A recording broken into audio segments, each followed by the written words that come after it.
Clerk, if you'll call our roll, please. Councilor Graney? Here. Councilor Camardo? Here. Councilor Smith? Here. Councilor Zika? Here. Mayor Quill. Here, would you please join me in the Pledge of Allegiance? I pledge allegiance Allegiance to the flag of the United States of America and to the republic for which it stands, one nation, under God, indivisible, liberty and justice for all. And if you remain standing for a moment of silent prayer reflection.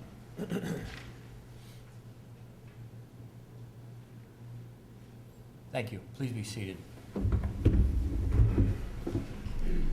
Council, with your permission, I've been requested if we can move seeker resolution number 104 to the very last matter of business this evening after resolution number 108, if that be agreeable to council.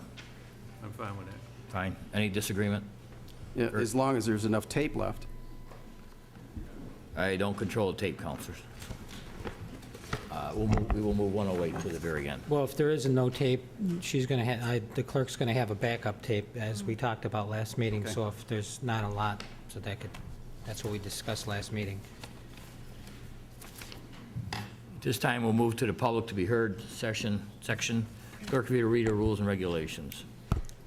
At this time, we will open the public to be heard portion of our council meeting. As a reminder and pursuant to City Council rules of procedure, all questions and comments should be addressed to the entire council and not to individual staff members.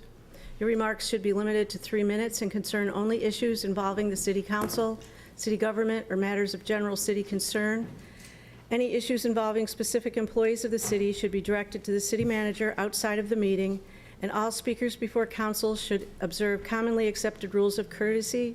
Personal attacks or abusive language will be ruled out of order. Thank you. Please. Thank you, Mr. Mayor. Kevin Cox, 127 Genesee Street. Good evening, City Council. I just wanted to address some points. There's a letter from Brian Hicks, Code Enforcement Officer. I don't know if he's here tonight. Dated August 16th to the college's architects with respect to the proposed theater and the state fire code. In the letter, Mr. Hicks attempts to make the case that the proposed theater is somehow exempt, or there's an exception under the state fire code for the project, but that's not the case at all. The letter is legally incorrect, and I'll read the provisions of the code that are applicable.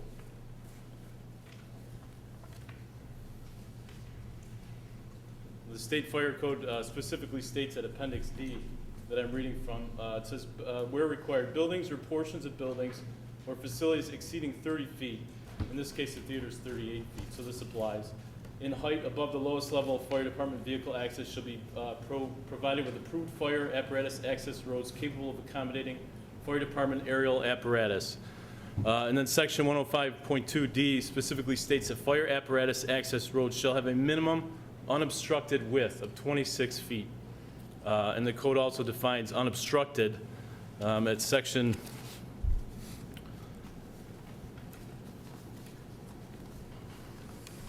503.4 as fire apparatus access roads shall not be obstructed in any manner, including the parking of vehicles.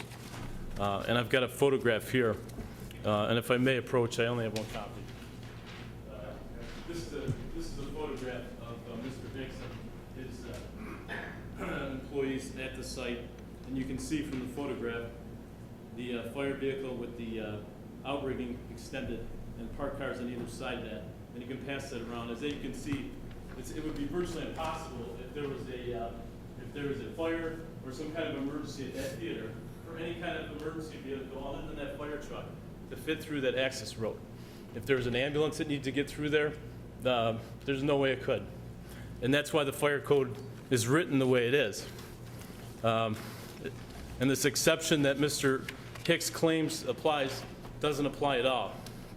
And I'll read to you right from the fire code the circumstances under which that exception 2 would apply.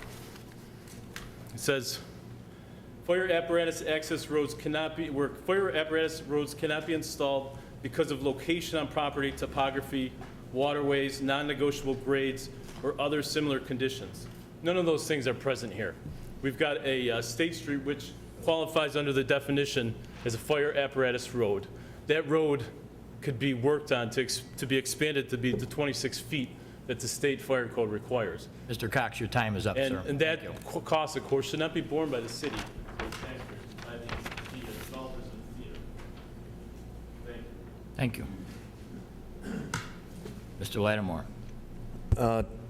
Legislator Lattimore, just here, I know that we had Genesee Street School opened up, all the schools, and it was nice to Well, you can get it from see some of the people down there that were there.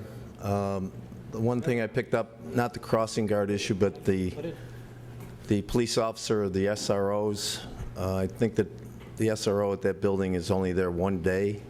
Could you revisit that to see whether or not they can maybe have one there every day? I appreciate that. Thank you. Thank you, Mr. Lattimore. Good evening. My name is Chris Guerin. I'm the owner of Builder's Choice Lumber here in town, and I'm here to ask the council to consider getting the theater project started. I have several reasons for this. One may appear to be selfish, is that the merry-go-round and the current theaters presently do a lot of business with Builder's Choice and their props, their stage, their building maintenance, and so on. And certainly the addition of another theater would certainly enhance that. But more importantly, I think that what's important to me is what this theater is, what the theaters that are here now have brought to Auburn and the surrounding area. And not only culture, but sales tax revenue, outsiders coming in, and the development of the downtown area with several other businessmen that have taken steps to enhance the downtown area, fix buildings, put new buildings up, just make it an area that we can be proud of. So I'm here to ask the council to move ahead with this project. Let's put the next piece of the puzzle in so Auburn will stand above all the other surrounding communities as a one-of-a-kind experience. I think people enjoy the theater. In today's technology, the hocus pocus, there's no magic. When you go there and see live actors and actresses actually performing, you actually get goosebumps knowing that you're right there. It's humans, there's no cameras. Let's move ahead with it. Thank you for your time. Thank you, Mr. Guerin. Yes, ma'am. Good evening. My name is Sue Waby, and I am the organizer of Finger Lakes Art Cooperative, which is located at 101 Genesee Street, directly across from Auburn Public Theater. We're a cooperative of artists who have joined together to exhibit and sell artwork in downtown Auburn. We would not exist if it weren't for the availability of this great location. That's the main reason why we chose to open. Was because we could locate in downtown Auburn.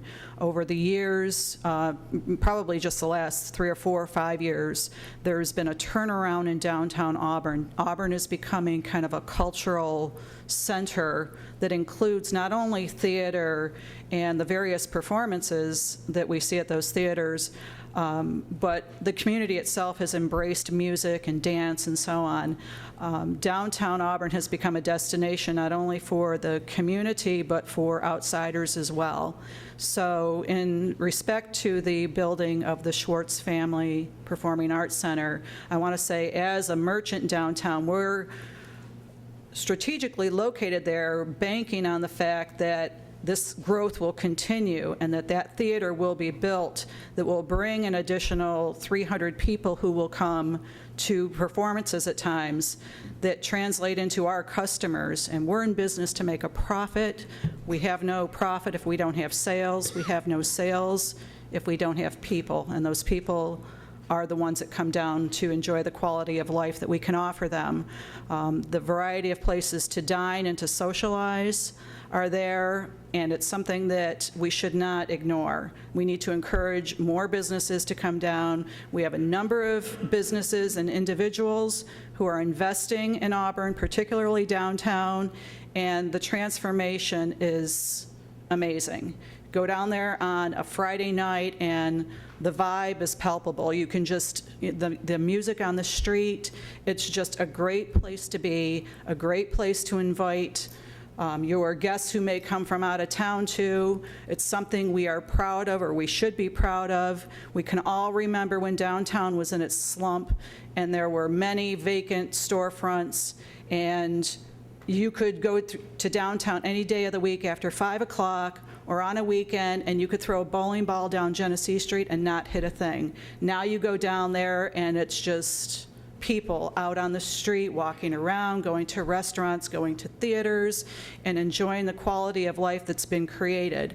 So let's not get in our own way of this progress. I strongly encourage you to approve the building of the Schwartz Family Performing Arts Center that will just add to this quality of life that we have so much to be proud of here. So make the citizens proud and do the right thing. Thank you. And I apologize that I have to leave because I do have tickets to the theater. All right, thank you.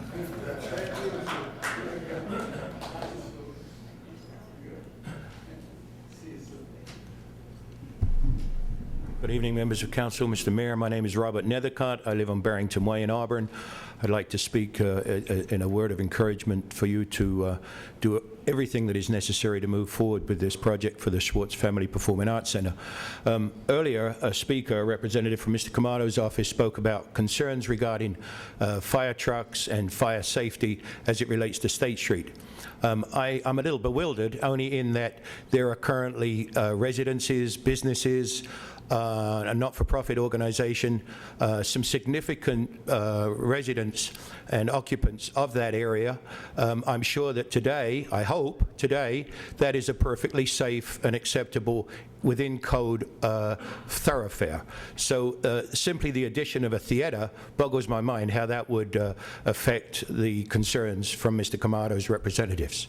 Secondly, I would like to say that all of the things that have been said in favor, the positive, the huge wellspring of support for this program, surely it would be a shameful reflection on the leadership of this organization, of this committee, and this city if we don't move forward. I encourage you to take the necessary steps.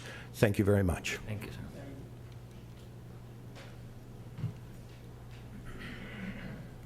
sir. Good evening, everybody. Eric Ziza, 7592 Healy Road, Auburn, New York, representing the Auburn Community Faculty Association at the Community College. I was here earlier in the summer, and I'm here again. Again, I want to reiterate that the Faculty Association does not take anything away from the Theater Festival. However, I'm not going to get into debating facts, but I do want to make a couple brief points, and I understand I have 3 minutes. What I brought with me is a college catalog. Anybody's welcome to view one. I'll leave this one here. You can view it online. I ask you to look through it from cover to cover. You will not see a theater degree. We don't have one. We have a theater that accommodates our needs. If we wanted a theater degree rather, we would need faculty to develop that. There's a long process. State Ed gets involved, SUNY gets involved, takes a while. There's a lot of work that goes into it. And I'm sure if we had those faculty available, they would be willing to do that. However, another point I want to make is that as of right now, the faculty have been diminished by 9 positions through retirements and layoffs. So I don't think there's going to be faculty handy with spare time on their hands to develop this program. And last time I checked, and I'm not a math professor, you cannot do addition by subtraction. So by all means, make the decision that you feel right and feel justified in doing, but understand that as we move forward, the burden that the college will bear will come at the cost of its mission. And that has always been to provide a high-quality education to the people of the county and beyond, now that we service another county. So please understand that, and I wish you well in your decision. Thank you, sir. Thank you. Good evening. My name is Andrew Tehan, and I'm a resident of Auburn, 31 Herd Circle. And I'm here tonight to show my support for the theater project. As Sue Waby mentioned a few minutes ago, I moved my family back here from Boston in 1991. And literally, you probably could roll a bowling ball down Genesee Street. Downtown's never looked better. It's on its way up. This is the linchpin to the redevelopment of downtown Auburn. We have both private and public funds that have worked together to get done what's already been done. The developers have taken eyesores and made them into beautiful properties. And I really would like to see the council pass the resolution tonight and move forward with this project. Thank you. Thank you, Mr. Tian.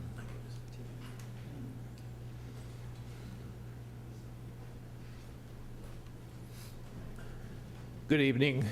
I'm Phil Windsor. I'm the pastor at Westminster Presbyterian Church.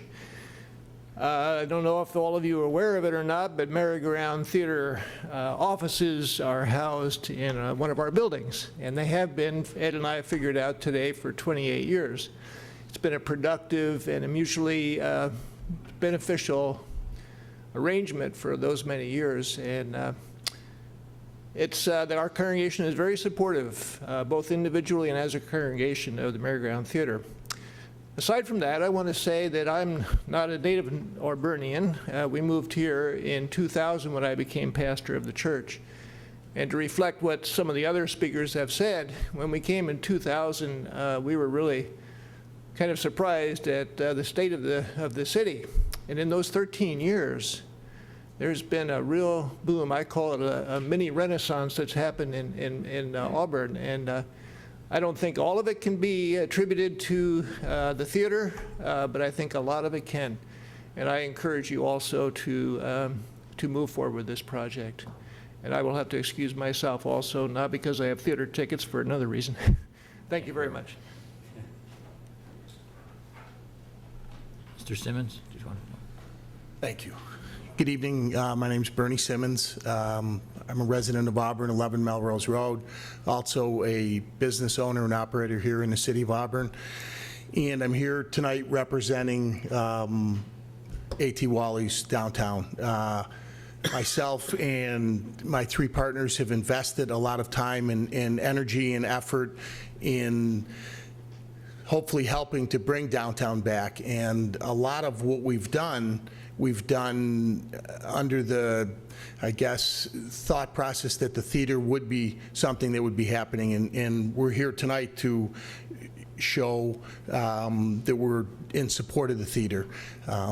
Whatever it takes, guys. You know, we need to get together and put this to rest. And you know, every day we talk to people from out of the community, out of the state, that are coming into our places of businesses, and they're amazed by what's happening in Auburn. You know, Auburn's been down, as everybody's been saying here, for a long, long time, and it's now on the upswing, and the renaissance is a reality at this point. But a major portion of that, I think, relies on this theater being built and drawing those additional people. And I think as far as the college is concerned, I think that it's a growing process for them too, and I think that they'll figure that out. And you know, we're looking at positive job growth from construction to people that'll be facilitating the theater. So we implore that you take time and look at this thing as a positive thing for the city of Auburn. Thank you. Thank you, Mr. Simmons.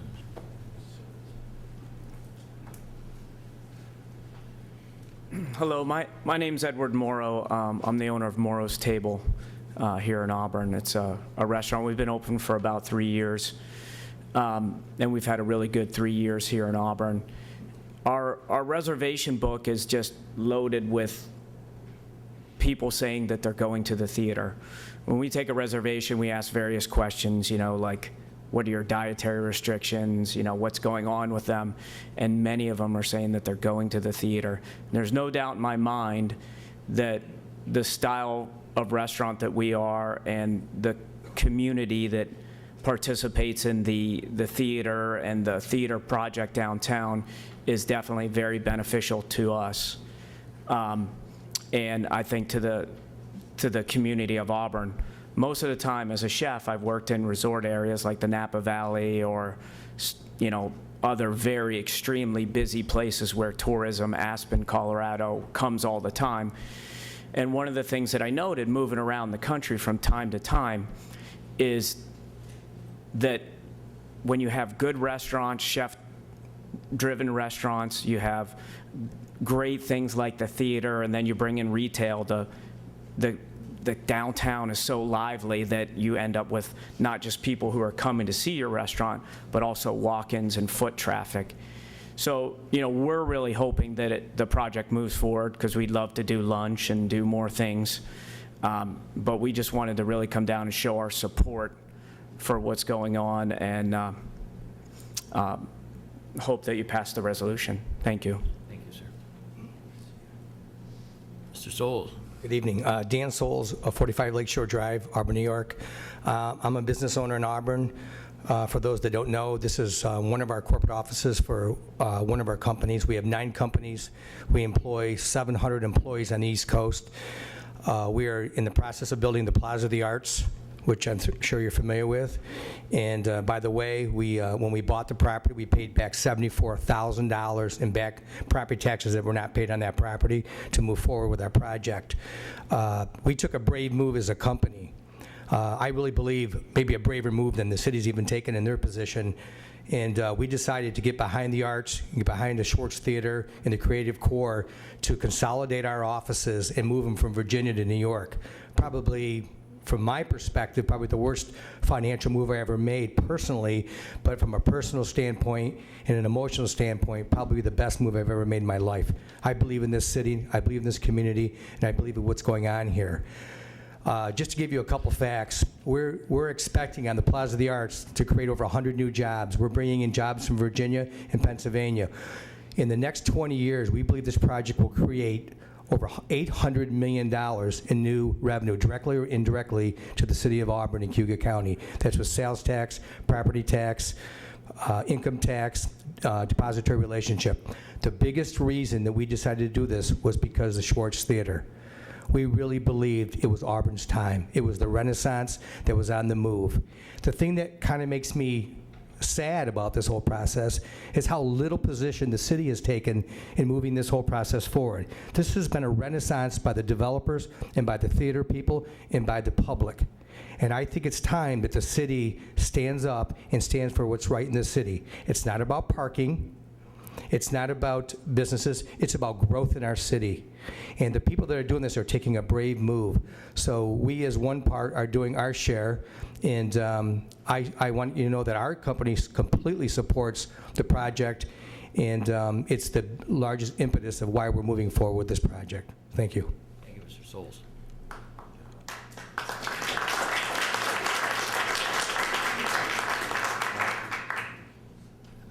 My name is Kim Pearson. I live at 12th State Street with my husband, and we own Nash's.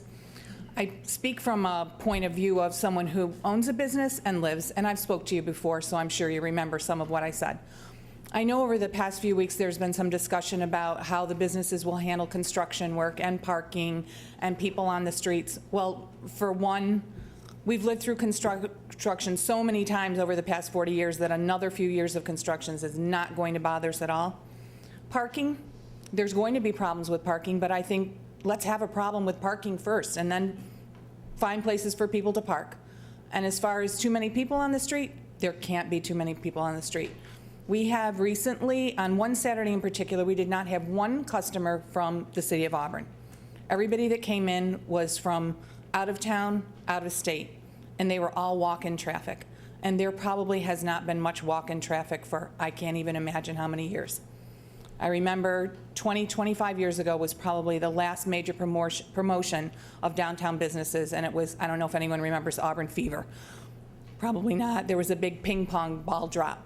We need that back, and you've got, with the residences that are being built on State Street, that's going to bring more people downtown, and the theater will only reinforce that. So I encourage the City Council to make the next step to make this theater project move forward. Thank you. Thank you. Audrey Iwaniki, 3 Tuxel Square. I'm co-owner of Tuxel House on Tuxel Square. Just to let you guys know, from personal experience as a small business, a lot of the people that we get at our bed and breakfast are parents of the actors that are in the productions, people coming from out of town to see the productions. And if you think it's going to create low-paying jobs, ask any waitress what happens on a night when there's theater. And you'll see it's not a low-paying job. But That's all I have to say. Thank you.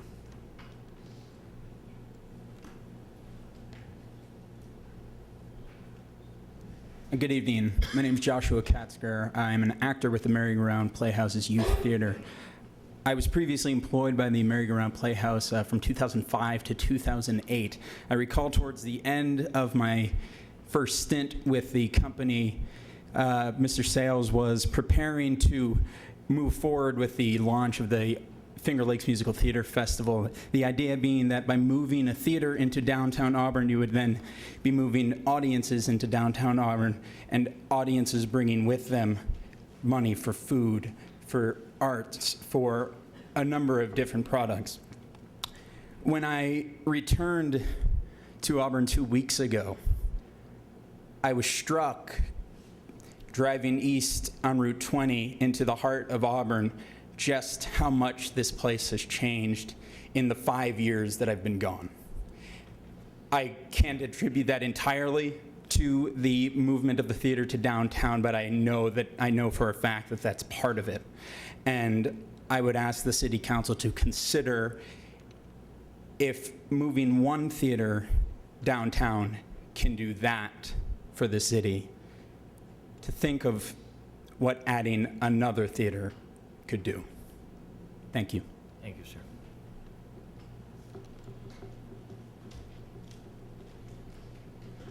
Anyone else? Mr. Bush? Dale Bush, 116 Standard Woods. I'm going to change things up a little bit here. I've spoke to the council before about this, and even with individual councilors, but I don't know, I guess it just doesn't get put up the line to where it belongs to go.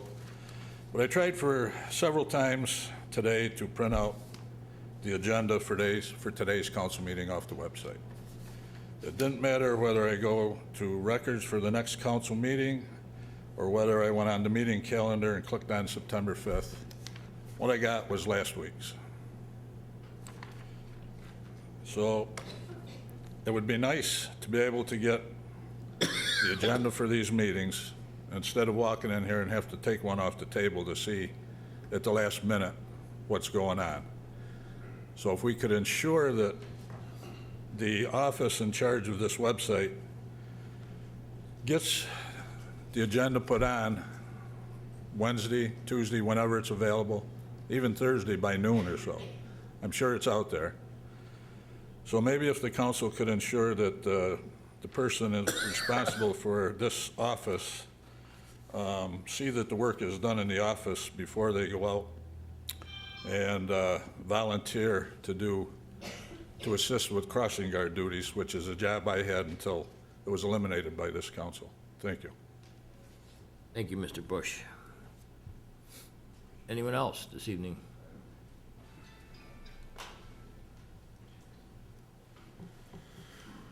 Hello, my name's Justin Huffman. I'm from the Camarda Law Firm at 127 Genesee Street.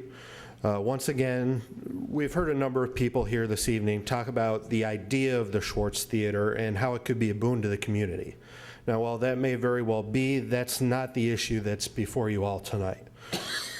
What is before you tonight is an environmental review that's required by the New York State Environmental Quality Review Act. Now, the basic purpose of SECRA is to incorporate the consideration of environmental factors into the existing planning, review, and decision-making process of state, regional, and local government agencies at the earliest possible time. To accomplish this goal, SECRA requires that all agencies determine whether the actions they directly undertake, fund, or approve may have a significant effect on the environment. And if it's determined that the action may have a significant effect, prepare a request an environmental impact statement. Now, I'm passing out a letter for all of you, again detailing our concerns with the project.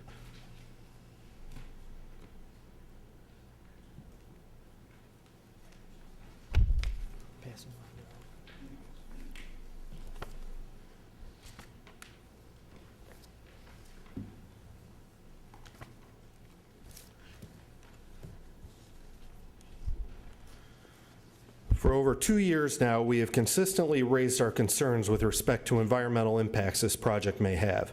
The city has had soil vapor intrusion tests done, which merely identify the presence of vapors and does not test the soil itself. These tests identified the presence of at least 23 volatile organic compounds. While the city has consistently pointed the finger at a dry cleaner that was once located down the street, the city's own engineers have identified the former Callet building as a potential source, and that the building used to host a fur cleaning operation. As indicated in our original report from Certified Environmental Services dated August 31st, 2012, sampling and analyses of the groundwater and soil would be prudent to determine whether there could be an adverse release into impacting site workers, nearby building occupants, and even future theater performers and attendees, and whether the soils which will be removed during this construction are contaminated. We have repeatedly pleaded that this testing be done, as we are occupants of a neighboring building, and any adverse impacts will have a direct impact on our health and safety. Judge Polito, in court hearings regarding this matter, has strongly questioned why this testing could not be done, since the slab has been removed at this point and there is direct access to the soil. However, the city seems insistent upon not doing this testing and appears to be going out of its way to avoid testing the soil in groundwater. This leaves us extremely concerned that there are serious problems that are being ignored here. The city seems to imply that a subslab depressurization system will cure any problems that there may be. While such a system may help the building itself, it does not ensure that neighboring buildings such as ours are protected. Mr. Hoffman, your time is up, sir. Thank you. The EAF. Sir, please sit down. Please sit down.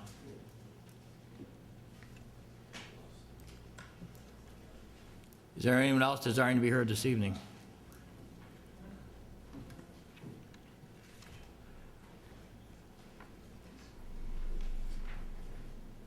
Mike and I reside at 78 East Genesee Street.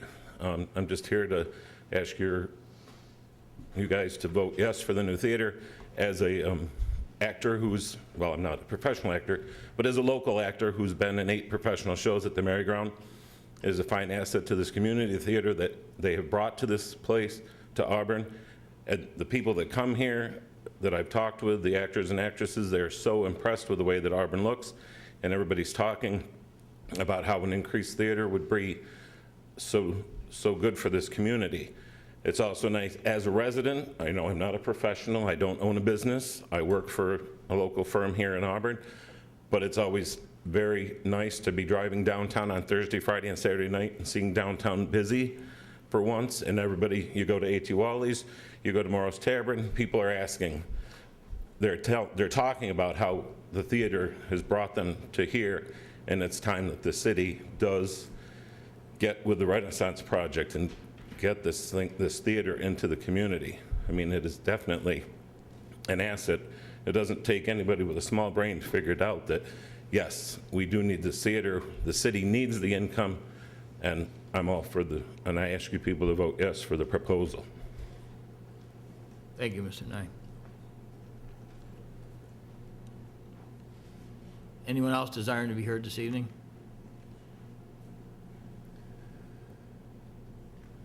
If not, we'll close that portion of the meeting. And for all of you folks that are here for the first time, during the public to be heard, myself nor members of council are allowed to debate you. If there's something we need a clarification on, by all means, we'll do that. But we're not allowed to debate you or to follow up with your comments. So just keep that in mind. It's not that we're being rude and ignoring you. We're just trying to do what we're supposed to do. Move along to the approval of the meeting minutes for August 15th, 2013. Do we have a sponsor? Councilor Camardo, second by Councilor Rozika. Discussion, council? If you call the roll, please. Councilor Graney? Yes. Councilor Camardo? Yes. Councilor Smith? Will abstain since I was not present. Councilor Rozika? Yes. Mayor Quill? Aye. Carried.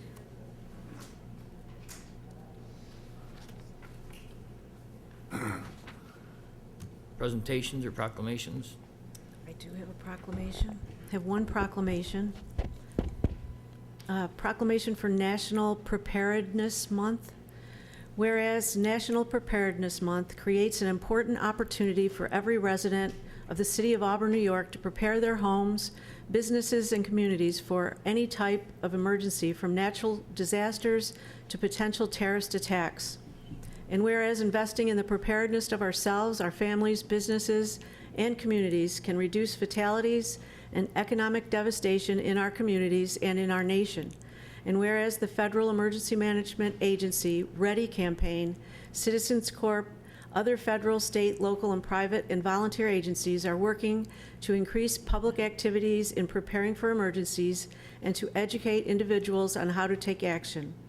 And whereas emergency preparedness is the responsibility of every citizen of Auburn, New York, and all citizens are urged to make preparedness a priority and work together as a team to ensure that individuals, families, and communities are prepared for disasters and emergencies of any type. And whereas all citizens of Auburn, New York are encouraged to participate in citizen preparedness activities and asked to review the READY campaign's website at ready.gov and become more prepared. Now therefore, I, Michael D. Quill, Mayor of the City of Auburn, New York, do hereby proclaim the month of September 2013 as National Preparedness Month and September 21st, 2013 as Community Awareness Day, and encourages all citizens and businesses to develop their own emergency preparedness plan and work together towards creating a more prepared society. Thank you. I was originally told that Roman Rocco or Anthony DeCaro were going to receive this proclamation, so is that still the case? There you go, sorry.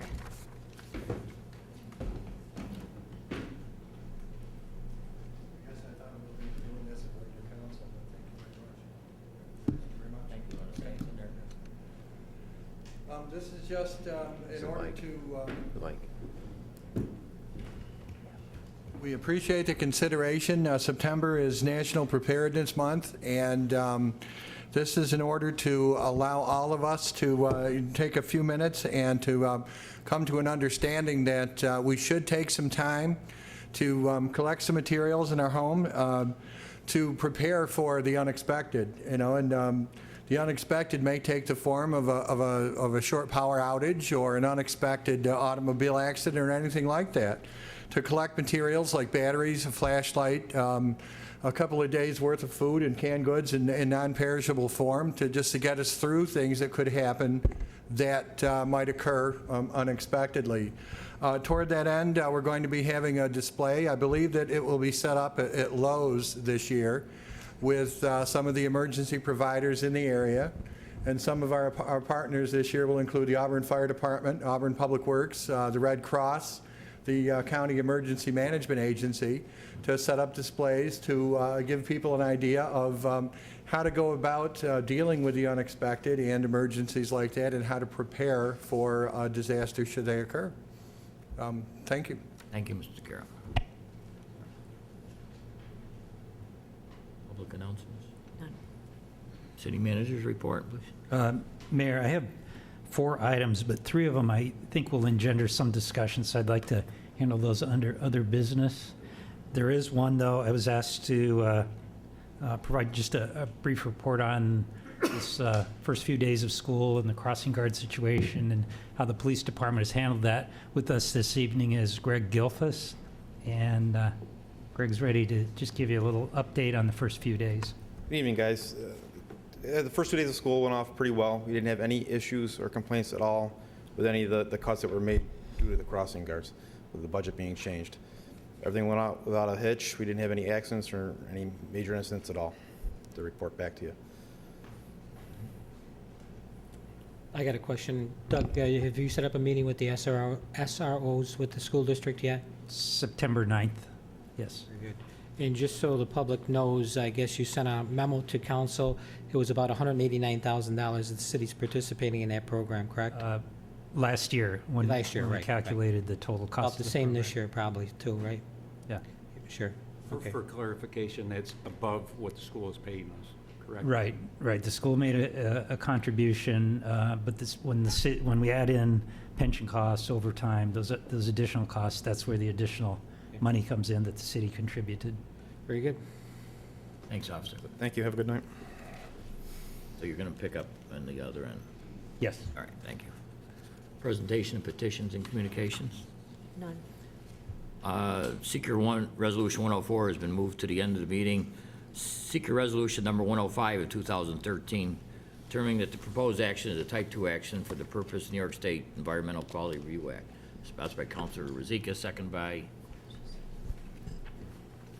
Councilor Graney.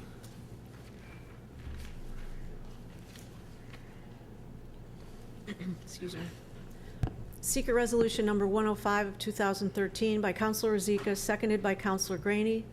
Whereas the City Council of the City of Auburn, New York is considering entering into contracts for the provision of energy services, including but not limited to electricity, heating, ventilation, cooling, steam, or hot water, in which a person agrees to install, maintain, or manage energy systems or equipment to improve the energy efficiency of or produce energy in connection with a building or facility in exchange for a portion of the energy savings or revenues.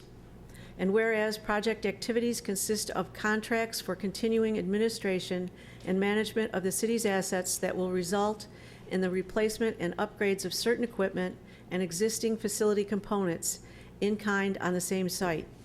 And whereas pursuant to the New York State Environmental Quality Review Act and the regulations adopted pursuant thereto by the Department of Environmental Conservation of the State of New York, as amended, the city desires to comply with the Seeker Act and the regulations with respect to the project. Now therefore be it resolved by the members of the City Council of the City of Auburn, New York, as follows. The project constitutes a Type 2 action under Seeker, and C20 and no further action under the Seeker Act, and the regulation is required. 2, the resolution shall take effect immediately. That's it. City manager or council, manager, anything to add to this? Mayor and council, this is associated with a later agenda item, energy performance contract. Clerk, if you'll call the roll, please. Councilor Graney? Yes. Councilor Camardo? I voted no against this energy performance contract. I'm going to vote no again. Councilor Smith? Just a clarification, this is all going to be recouped, correct? I mean, this is pretty much a seal tight. Correct. And under the other item, we'll cover a little more detail about that, how that will work. This gives us clearance to do the financing for it. Aye. Councilor Rozika? Yes. Mayor Quill? Aye. Carried. Ordinance number 6 of 2013. This is a first reading, I believe. It is. So clerk, if you would. I will. Mr. Rossi? Yes. How would you like me to read this? Well, I believe, Just the first. let's read the substance of the matter. And since this is a first reading and the council will have an opportunity for 2 weeks to review, and the public can review the changes, Just read it the would take way too much time to read it in detail. So I believe that you can read the amendment, just bringing it forward, and then Okay. we can get into particulars with the police department at the appropriate time. Great, okay. Is that agreeable, council? Please. Whereas the current code provisions dealing with metered parking, designation of parking lots, the use of kiosks, and the modernization of school speed zones is necessary to modernize the current provisions of Chapter 285. And whereas school speed limit zones have been modified by New York State law and several schools no longer exist, and others have been renamed, and it is necessary that the amendments be made in order to be current with the provisions of which must be observed. And whereas parking meters, both on-street and in city lots, have been changed over the years, and the use of multi-pay station kiosks have been introduced into the parking administration, and further technology has advanced to the point where other matters of payments for parking may be utilized electronically and telephonically. And whereas the hours for parking would be expanded due to the current uses within the business district, namely to change the parking hours from 9 a.m. to 5 p.m.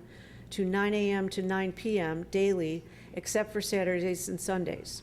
And whereas the fees charged for parking at meters, kiosks, and the city parking garage are subject to change and modernization in order to provide for a more orderly adjustment of fees, fees are being eliminated from the proposed ordinance, and will be set forth in a fee schedule adopted by the City Council on a periodic basis. And whereas provisions of Chapter 285 as amended are attached hereto and made a part hereof, and deals with the changes that are being made to the parking meters and kiosks, hours of parking to be enforced, provisions for the adoption of parking fees, which will now be contained in the fee schedule adopted by council, the current designation of school speed zones, the updating of schools, which are still utilized for the school purposes in order to keep the public informed of any and all changes which are occurring with reference to those matters. Now therefore be it ordained that in order to provide for the administration of the provisions of Chapter 285, it is necessary that Chapter 285 be amended and the provisions attached hereto be adopted for the more efficient administration of the provisions contained herein. And be it further ordained that the said amendments will become effective upon publication. Thank you. And that will be back in 2 weeks, Mr. Selby? The next business meeting. Yes, Thank 2 you. weeks. 2 weeks, thank you. Council Resolution Number 101 of 2013, authorizing a purchase and development agreement with Mac Studios Incorporated. We have a sponsor. Councilor Rozika, second by Councilor Camardo. Agreement Resolution Number 101 of 2013 by Councilor Rozika, seconded by Councilor Camardo. Whereas Mac Studios, Inc. is the anchor manufacturer in Technology Park with 49 employees and has multiple worldwide opportunities to obtain additional business. And whereas Mac Studios' current facility cannot accommodate the space required for additional business, thus requiring an expansion. And whereas the City of Auburn owns adjacent property at 35 Bradley Street, tax map number 108.80-1-1.41, a portion of which equivalent to 3.3393 acres can be transferred to Mac Studios for the expansion. And whereas there are several encumbrances on this parcel, including wetlands and utility infrastructure that negatively impacts the value of the property and ability to develop the property. And whereas Mac Studios has committed to the construction of a 40,000 square foot addition to the current facility, as well as at least 17 new management and manufacturing positions. And whereas the proposed city contribution in order to ready the parcel for development is approximately $51,000 for wetland mitigation and utility removal and replacement. Now therefore be it resolved that the City Council authorizes the purchase and development agreement with Mac Studios to convey the property at no cost and to participate in preparing the site for development at a cost not to exceed $51,000, the cost of which is to be provided through a combination of tax abatement and city general funds. Mr. Selby, anything? Mayor and Council, I believe you're aware of the challenges that this project has faced with regard to wetlands, which are federally regulated. So we've gone through a process with the developer here to try to mitigate some of the issues. And there's been some recent developments, and I'd like Jenny Haynes to come forward and kind of give you the kind of an overview of what's happening and the importance of this particular action. Thank you, Mayor and Council and Mr. Selby. Just for the benefit of the public, just a quick overview of what Mac Studios is proposing to do here. They currently have a 65,700 square foot facility. They are busting out at the seams and have some new manufacturing lines they need to bring on and space for warehousing. They want to expand another 40,000 square feet. The city owns property adjacent to them, and we have been working with them to go through the process of acquiring that property and developing it. As we've gone through that process, it was discovered there are wetlands on the property. That has delayed the project at least 6 months as they have gone through the process of going through wetland delineation and with the Army Corps and the DEC reviewing a mitigation proposal that we have worked to submit with them. So again, the delays have been somewhat costly for the company. In your background memo, we talked about some warehousing that they've had to procure, an extra $42,000, additional costs of construction of $65,000, and additional engineering of $15,000. So additional costs for the delay of $122,000. In addition to the wetlands, There are a couple of encumbrances on the property. We have a large sewer line that would be underneath the new facility, so that would need to be moved. And we also have a gas line that NYSEG will not allow to be built over either, so that would need to be moved. So the costs that Mac Studios is requesting assistance with, the wetland mitigation fee, again, that is under review right now by the Army Corps and the DEC. The proposal is for an in lieu of fee program to deal with the wetlands in order for a portion of them to be filled in. So that mitigation fee would be approximately $41,000. They're asking us to split that with them, $21,000. Sewer line estimate would be $20,000. That would be Mac Studios site work people doing the digging and us laying the line and purchasing the stone. Gas line hookup for the police building that is behind the facility, that would be $10,000. So $51,000 for the expansion, plus, as you know, they are looking for transferring the property at no cost. One of the things that happened just late yesterday, and I think you received an email from the manager, is that Mr. Makowitz, Peter Makowitz, the president of Mac Studios, received a new estimate from his builder that put the construction cost at $250,000 more than he was anticipating. That gave him pause, and at this time he is looking at some other options.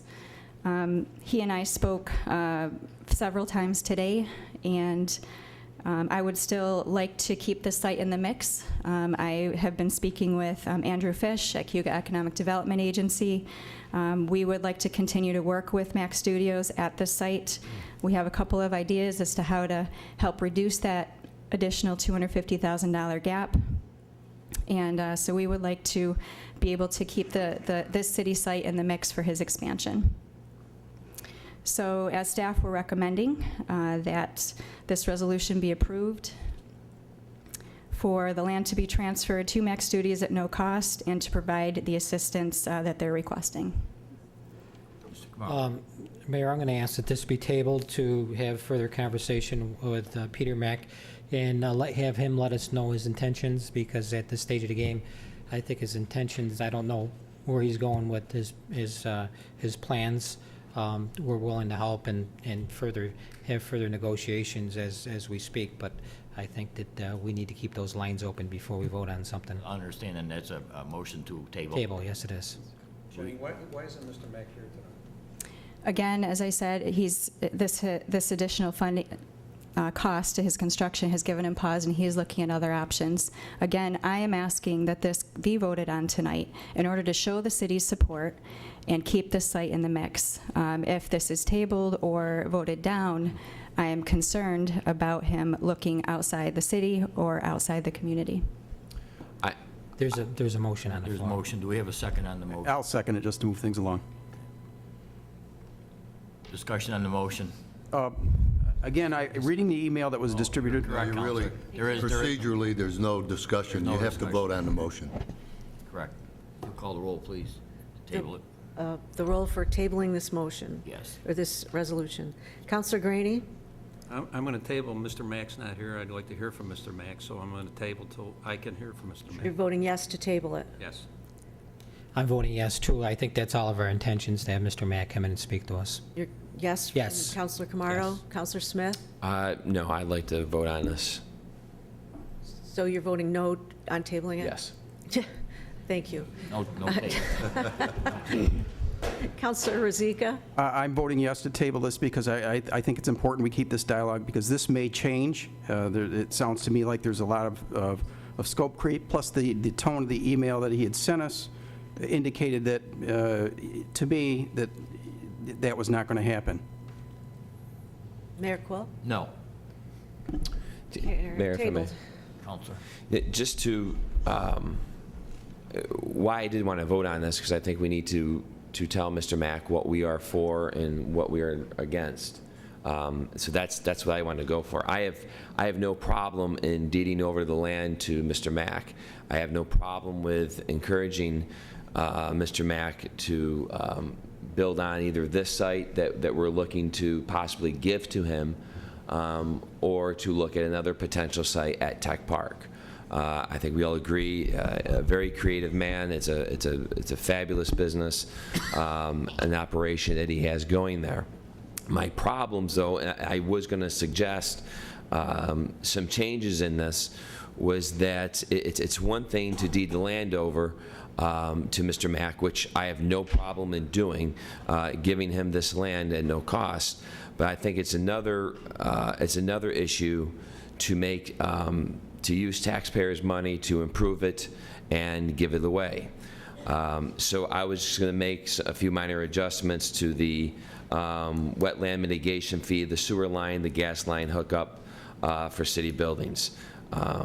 So that's my position and why I was in favor of just making an addendum to this and going on voting for Council, it. you'll have that opportunity when it comes back up before council. Doug, how much cost have we incurred in this project so far?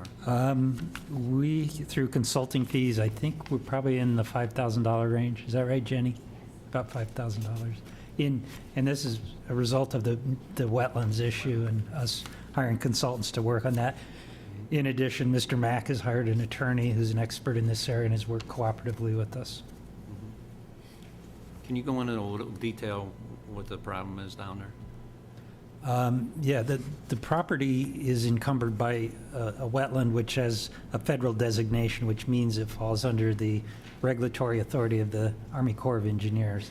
That triggers a whole process of evaluation, determination whether there are alternatives other than impacting the wetlands, which Mac Studios has actually redesigned their building to minimize the impact, but it still will affect the wetlands. And the commitment to do some kind of mitigation. In this case, we believe the best mitigation is to pay the fee that is normally assessed for this kind of thing. Okay, thank you, Doug.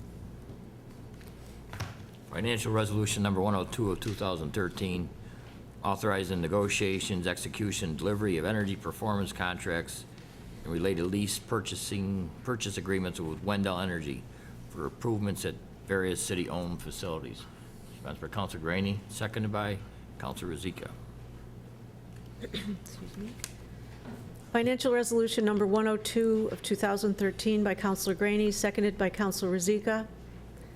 Whereas Article 9 of the New York Energy Law authorizes municipalities and school districts to enter into contracts for the provision of energy services, including but not limited to electricity, heating, ventilation, cooling, steam, or hot water, in which a person agrees to install, maintain, or manage energy systems or equipment to improve the energy efficiency of or produce energy in connection with a building or facility in exchange for a portion of the energy savings or revenue. And whereas the City of Auburn issued a request for proposal for a performance-based energy savings and operations plan for the city-owned buildings and facilities.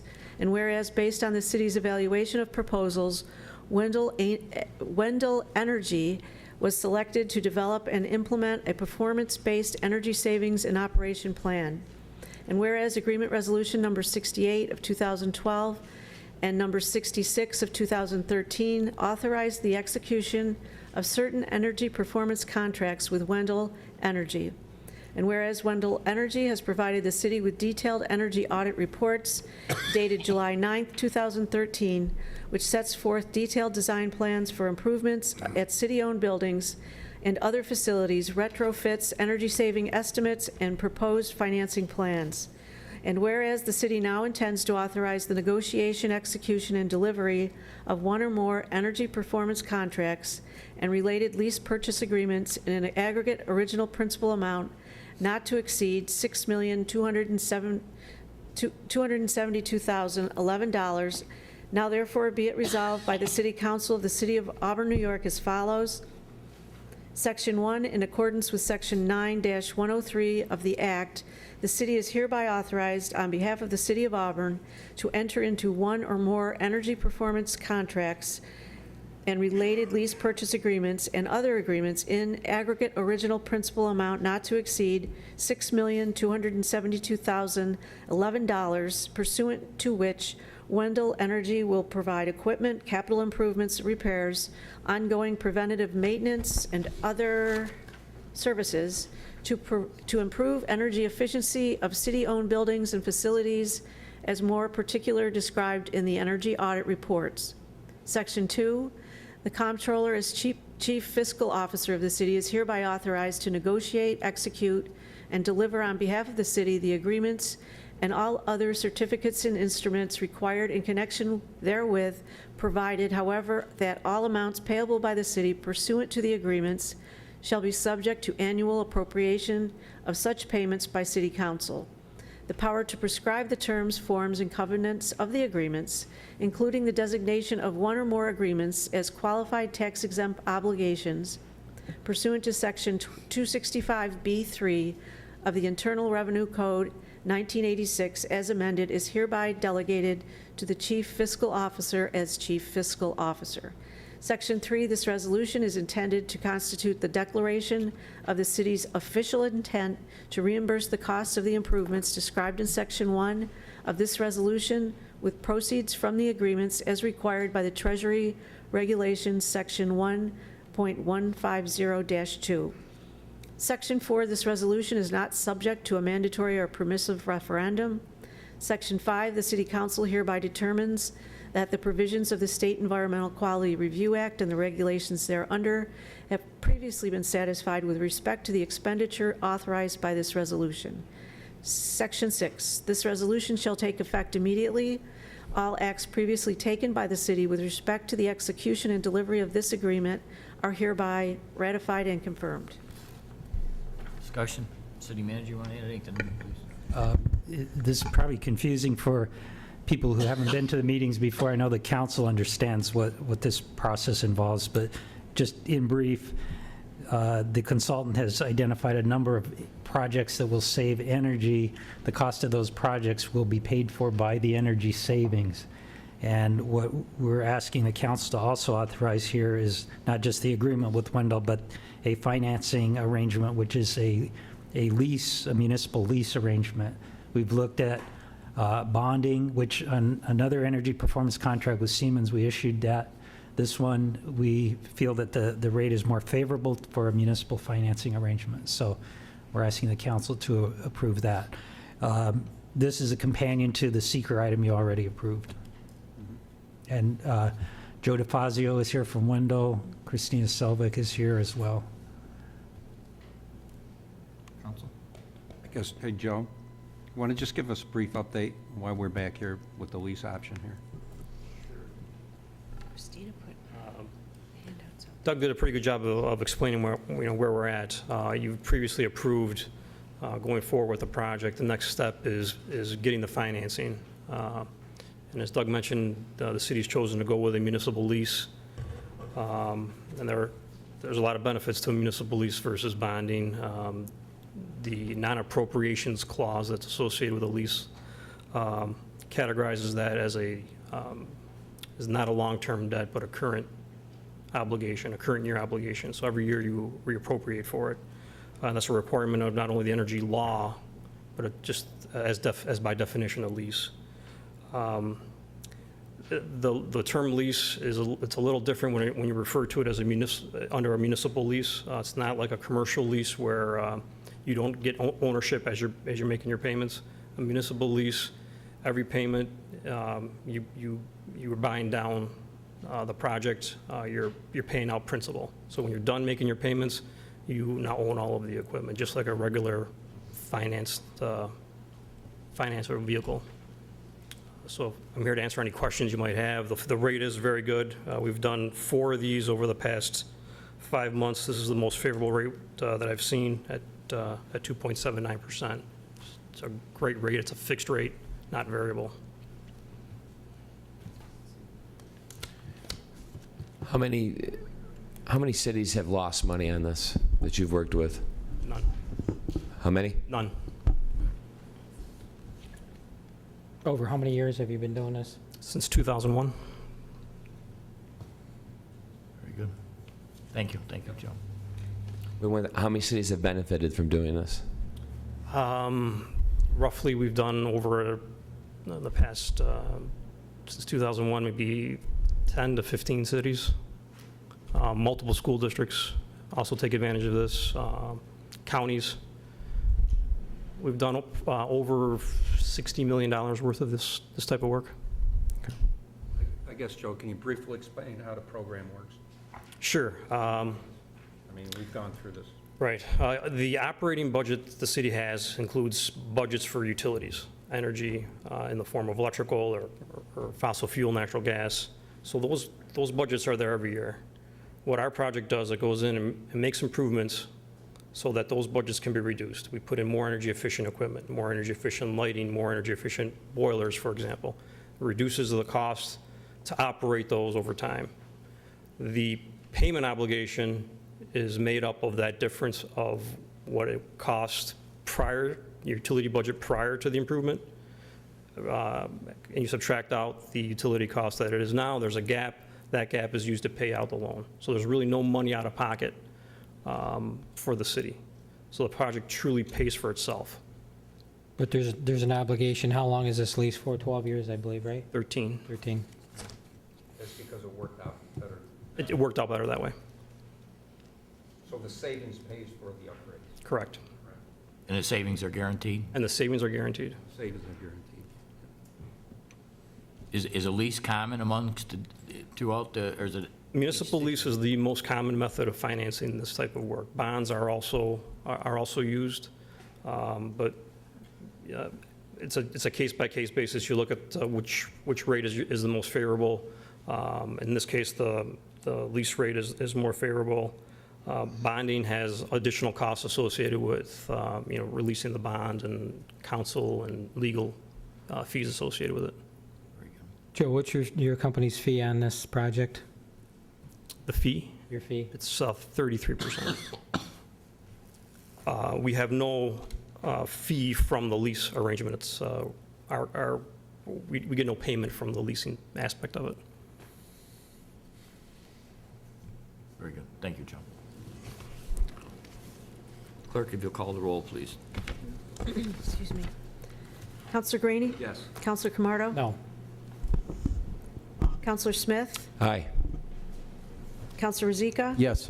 Mayor Quill? Aye. Carried.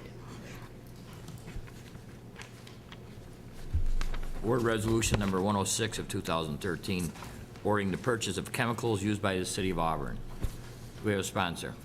Counselor Graney, seconded by Counselor Rozika.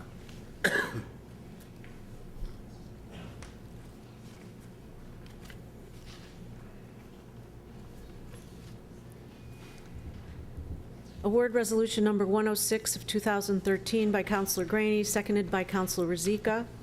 Whereas chemicals are used at the wastewater treatment plant, the water filtration plant, and at Casey Park Pool, and bids for the various chemicals are advertised every 18 months, and upon award of bid, the chemicals are ordered and shipped on an as-needed basis. And whereas on Tuesday, August 27, 2013, bids were opened for the purchase of various chemicals with alternate quality, said chemicals to include sodium hydroxide, sodium hypochlorite, polyaluminum chloride, aluminum sulfate, sludge conditioner, sodium bisulfate, and powdered activated carbon. And whereas all the bids were reviewed and an award was recommended as follows. Amorex Chemicals of Binghamton, New York. If everyone is agreeable, I could skip the detail and just read the vendors that were awarded. Would that work? That's fine. You're not a chemistry major, I think. I like to hear all of them. I figured so. You would.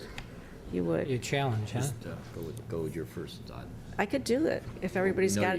We know you can, but. I know I could, and I don't want to make people suffer. Okay, Amorex Chemicals of Binghamton, New York, JCI Jones Chemicals, Inc. of Caledonia, New York,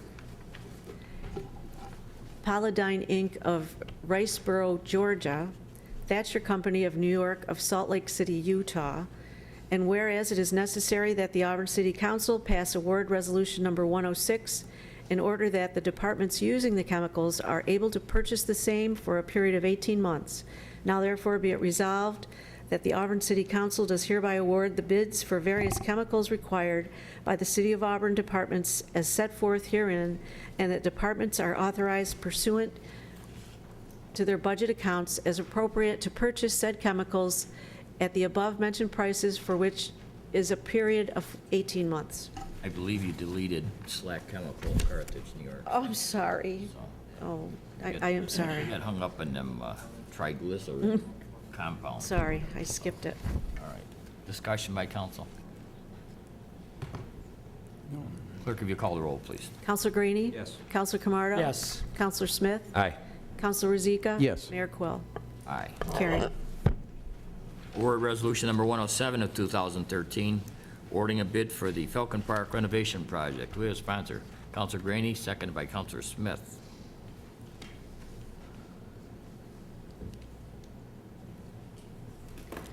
Award Resolution Number 107 of 2013 by Counselor Greenie, seconded by Counselor Smith. Whereas the City of Auburn has secured a grant from the New York State Office of Parks, Recreation, and Historic Preservation in the amount of $412,500 in order to implement various projects, including the rehabilitation of fields and lighting at Falcon Park and Casey Park. And whereas a portion of this grant money will be used to address the baseball field conditions at Falcon Park, since they do not currently meet the standards of minor league baseball, and corrective work must be done to meet these standards and to correct drainage and maintenance issues. And whereas bids were advertised for the project, and on Tuesday, August 27th, 2013, bids were opened for this project, and the following bids were received. 1, Landmark Enterprises, Auburn, New York, $227,170.53. 2, Ballard Construction, Syracuse, New York, $264,292. 3, DeFiore Construction, Inc., Rochester, New York, $290,640. 4, Great Lakes Athletic, Buffalo, New York, $328,426. And whereas passage of Resolution 107 is required to award the Falcon Field renovation project to Landmark Enterprises for their low bid of $227,170.53. Now therefore be it resolved that the Auburn City Council does hereby award the low bid for the Falcon Park renovation project to Landmark Enterprises of Auburn, New York for their low bid of $227,170.53, the cost of which will be charged to the appropriate account, and the mayor is authorized to execute any and all documents to finalize the award of this bid. Counselor Greenie? Bill Lupien. Yeah, he's here. Billy Lupien? Mr. Lupien, you here?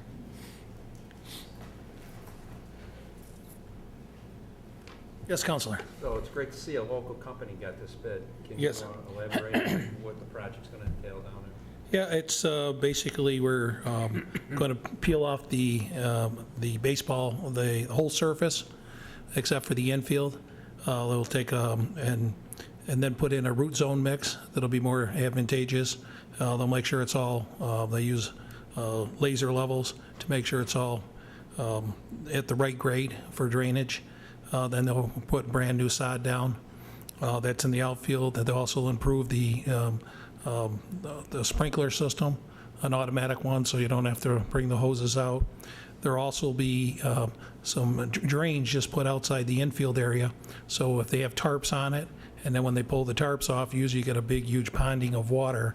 We'll actually have some field drains that you won't notice, but they'll be able to open them up and drain that water quickly and then put it back, but normally you'll be able to play on the surface in a normal baseball field, not even notice it's there. They'll be doing some infield improvements in the drainage and the sprinkler system. A lot of the infield mix is they'll modify that. A lot of it's pretty decent, but they'll bring in some new stuff. They'll make sure it's tested and make sure it complies with the standards, the minor league standards for that type of field. The city is doing a little match, and our match will be we'll be providing the root zone mix purchasing it and making sure it's available for the contractor to put in. And we'll also be doing the warning track. Warning track is just that cinder area there. It's pretty flat. We just need to come in and just put a little additional material and level it out.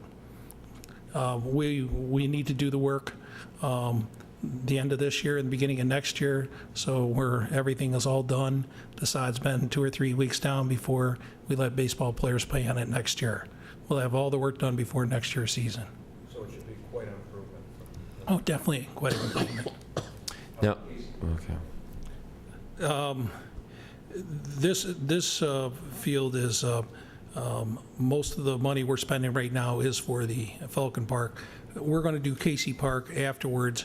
We'll be looking at that as like a separate project. We've got like $412,000. This is just, doing the Falcon Park right now with Landmark. So none of this money is going to be used for Casey? Out of the entire grant, the $412,000, we will also be doing the fields at Casey. Okay. But we're not doing the same system at Casey as this is a minor league field. Those are just recreational fields. So Casey will have doing 2 fields? yes, Two fields, and they'll have a new fence and lights, correct?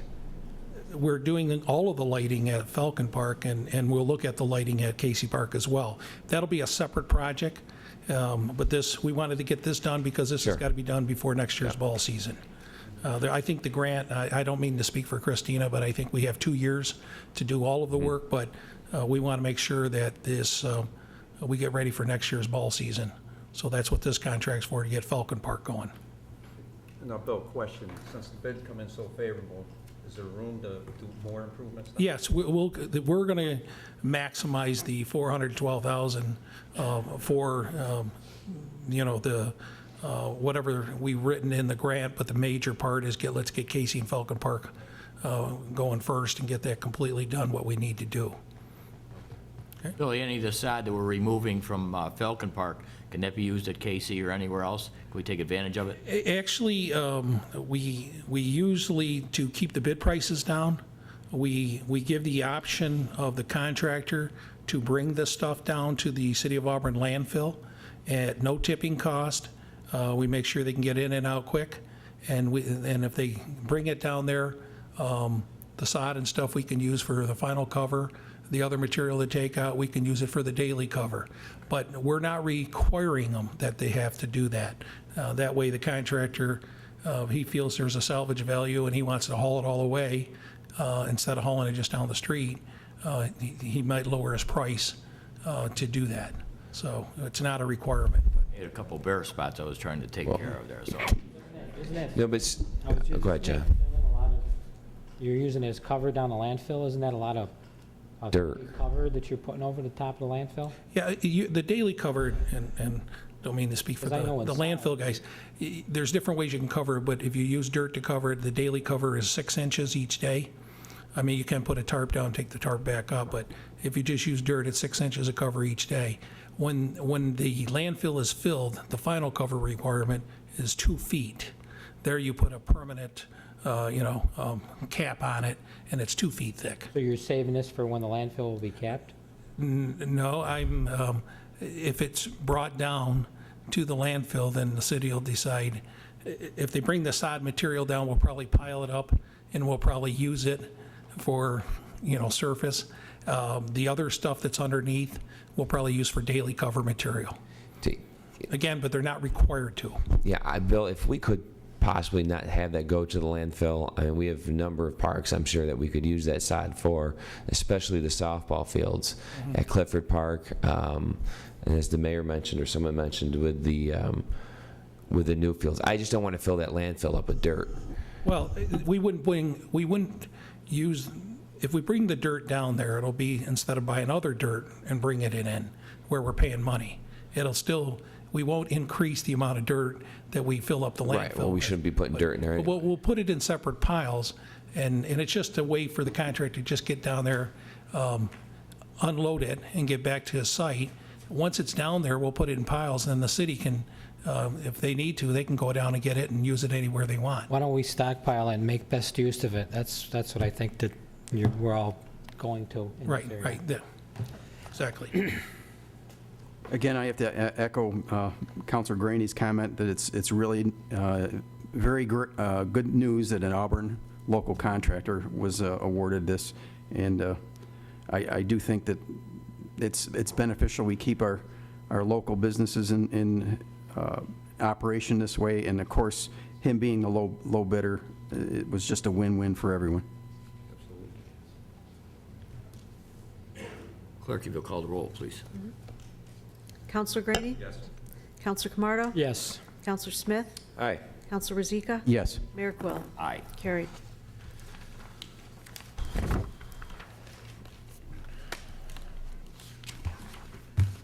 Board Resolution Number 108 of 2013, awarding construction inspection services for the Falcon Park Field renovation project. We have a sponsor, Counselor Rozika, second by Counselor Graney. Agreement Resolution Number 108 of 2013 by Counselor Rozika, seconded by Counselor Graney.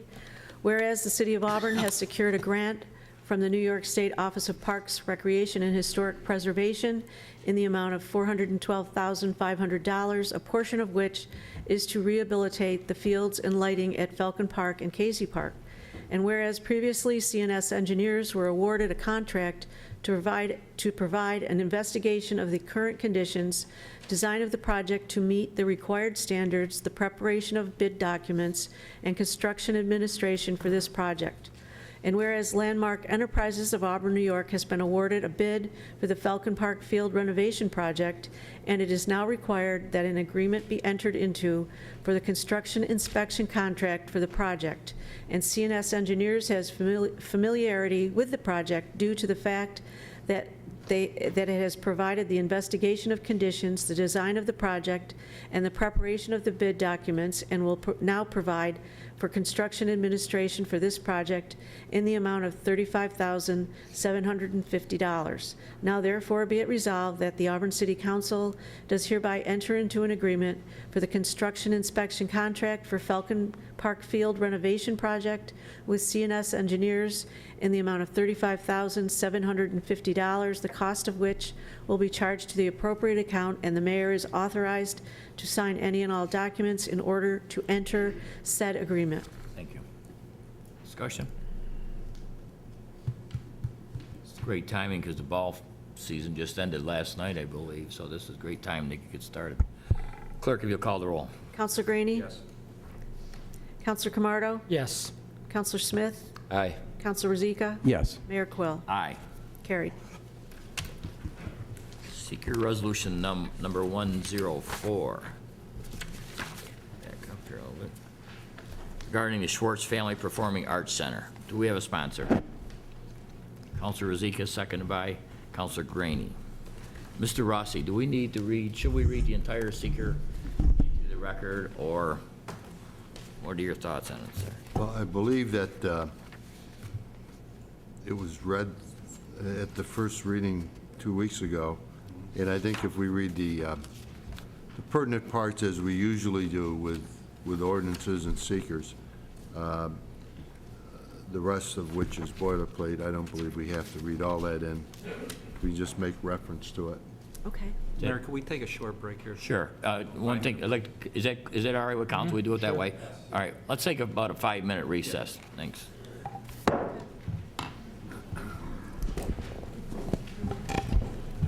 Give me dirty looks. He gives me dirty looks about reading the whole thing, so I can't.